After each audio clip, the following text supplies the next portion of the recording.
Good afternoon everyone. চলে এসেছি আজকে দুপুরের খাবারের থালি নিয়ে। খাবারের থালায় নিয়ে নিচ্ছি গরম গরম ধোয়া ভাত। এখানে 2 চামচ ভাত নিয়ে নিচ্ছি। সঙ্গে ছিল একটু শসা, তো চলুন কয়েক টুকরো শসা নিয়ে নিই।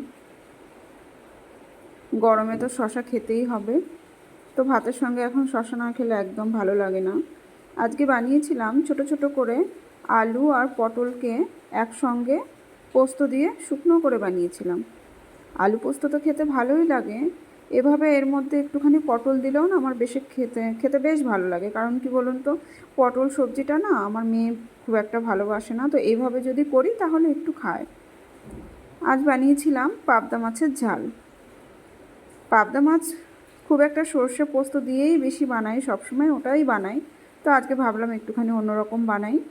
তো আজকে বানিয়েছিলাম একটু পেঁয়াজ টমেটো দিয়ে, কালো জিরে ফোড়ন দিয়ে, সামান্য একটু মশলা, আর নামানোর আগে দিয়েছিলাম একটু কাঁচা লঙ্কা চিড়ে। এভাবেও না পাবদা মাছের ঝাল বেশ ভালো লাগে। আর শেষ পাতে খাওয়ার জন্য একটুখানি বানিয়েছিলাম ভীষণ শুকনো করে একটু আমের চাটনি।